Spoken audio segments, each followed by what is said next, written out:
All right, so the Suns signed Tyus Jones to a $3.3 million 1 year contract. And off the bat, I just want to say the Suns have had quietly one of the better overall off seasons of any team. I mean, they re-signed Grayson Allen, they re-signed Royce O'Neal, they brought in Monte Morris, they brought in Mason Plumlee, they brought in Ryan Dunn, who's quiet. It's honestly, in my opinion, one of the best prospects this recent draft. They traded David Roddy for EJ Little, which doesn't really matter. Shout out EJ Little though. But the point is that they've gotten better. Sure, and I think Tyus Jones is probably one of the best value free agents signings the entire offseason. I think he's a legit guy you can have start.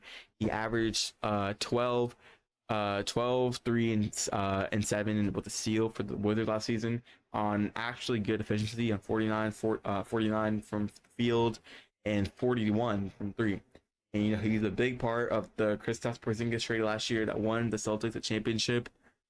And I mean, if you're looking at this team right now, like the Suns are good. It's like they got better. My problem is right now is that I mean, currently they're gonna start Tyus Jones, Bradley Beal, Devin Booker, Kevin Durant, and Nisa Nurkic. My issue with that is no one on that team is an elite defender. And when you have a ton of guys who are like pretty solid at defense but not amazing, that's not how you're gonna win a ring. And the Suns' window isn't that big. I mean, I think they have probably 2 or 3 years to be legit, like they to actually win a ring. Otherwise, this whole thing is a failure.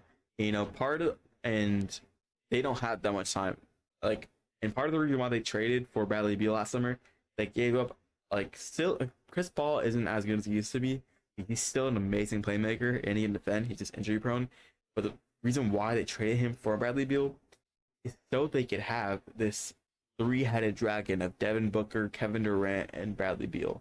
And I mean, in their time together, they played decent. The issue is Bradley Beal was injured a lot, and when they played together, it kind of wasn't how they intended it to be. Part of that was that I didn't have a legit playmaker, so Beal and Booker kind of had to share point guard responsibilities, which didn't go the best. And Frank Vogel, I think he's a good coach. He was in a very bad situation, but now, I mean, they have Tyus Jones now, but still, it's not going to be. I mean, they have 5 guys kind of need the ball in their hands. I think Tyus Jones, he can play off ball, but he needs to pass. He can shoot a little bit, and he can grab boards, and he can defend a little bit, I guess.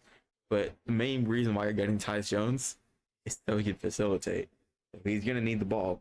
Devin Booker and Bradley Beal and Kevin Durant, they all obviously need the ball. Houston Nurkic, he's a glorified screen setter, but still, he's gonna need the ball sometimes. So you have 5 guys on the court who need the ball, and it's kind of like their team didn't really work that well. I mean, they were somewhat. I forgot. I think Bradley Beal played the first round, if I'm correct, but they got swept. I mean, they were the 6th seed last season, and they were 1 seed behind the eventual team that made the finals. But the teams that were better then, I mean, it was the Pelicans, who had horrible injury luck going into the end of the season, Lakers, who weren't good, the Kings, who weren't good, the Warriors, who weren't good, the Rockets, who were unlucky, the Jazz, who were bad, the Grizzlies, who were unlucky, the Spurs, who were bad, and the Blazers, who were bad. Now every other team's gone better. Thunder have gone better, the Nuggets didn't get better, but the Wolves got better, the Mavs got better, the Clippers got worse, the Pelicans got better, the Lakers are still the same team, the Kings got better, the Warriors, I think they got better without Clay, honestly, but still, every other team's gone better, and by a big amount. Now I think Tyus Jones, the Suns have gone better with Tyus Jones. I think he's an amazing playmaker, which is exactly what they needed. My point is that, again, like I think I said earlier, they don't have that big of a window. They have like 2 or 3 years. And I think the best way for them to maximize that window is by not playing this your turn, my turn, his turn type offense, where they have all 3 of those guys, and then one guy is kind of like left in the corner just to like pass it to probably KD, and then like, one guy's bringing it up the court, or like one guy's on the other wing, Like you need to like maximize this roster, and I think the best way to do that would be like Joel Moran tweeted out, bringing Bradley Beal off the bench if he could put his ego aside. Now the issue is he's not going to want to come off the bench, and he's the second highest paid player on the team. The Suns won't want to bring off the bench. The issue is ignoring chemistry and contracts and money. Bradley Beal off the bench is the best possible move for this franchise to be the best possible version of them they can be. I think starting a lineup of Jones, Booker, Royce O'Neal, Kevin Durant, and Yusuf Nurkic is a way better lineup, mostly for the fact that Bradley Beal can come off the bench, give you an amazing amount of firepower that no team's gonna be able to handle, other than maybe the Celtics, because they're Celtics. So that's, or actually the Thunder too, but that's amazing firepower off the bench. You're letting him cook more because he's not going to have to worry about sharing the court with all three as much. And of course, he can play in clutch time, but when he comes in for Devin Booker in the first quarter, it's going to be him and KD. So he can thrive, and KD can thrive, and Booker can thrive when Beal's not on the court. And you can play stuff where, yeah, Booker at 3 and Beal at 2. You can do that sometimes, especially in the clutch. You're going to have to do that. But, I mean, bringing Royce O'Neal into the starting lineup going to be so much better for the defense. I think Bradley Beal will play better off the bench. Devin Booker can play better without Bradley Beal and with a guy like Tyus Jones. He can play, Kevin Durant can play better because he'll have the ball in his hands more.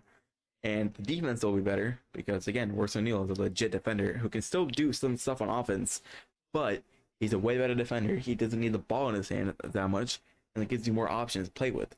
Now, I think Mike Budenholzer is going to make the most of what he has on the current roster. My point is that if they want to maximize this team, Bradley Beal they need to have a discussion with Bradley Beal, basically, like, are you okay with coming off the bench and being this super 6-man type guy he doesn't have to play like 23 minutes. He can still play like 33 minutes. Just come off the bench, cook out like any other team's, whatever, 8th man, get an easy 6th man of the year. And I think that team, the offense off the bench with Beal, Morris, Grayson Allen, Ryan Dunn, who's not a crazy, I think he's kind of raw on offense. Still, a guy like him, and Mason Plumlee, that's a legit team. I think that team can be, I don't think they'll be better than the Thunder, the Wolves, or even the Mavs, but I think they could be at the level of, like, you know, the Pelicans, or probably better. They'll probably better than the Pelicans. Probably like a little bit below the Nuggets, because if they run something like that, I can see a world where like the Thunder are the 1 seed, the Wolves end up as like the 2 seed, I guess.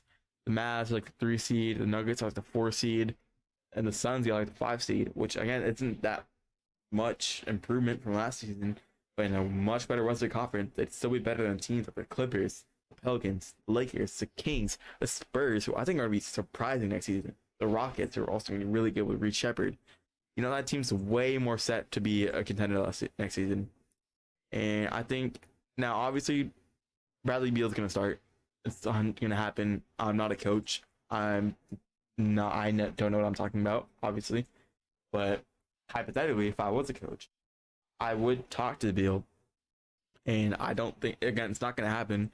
But I just think that for the best of the team and for the best of him and for the best of all the players, Bradley Beal off the bench is the way that the Suns can be the best possible version of themselves.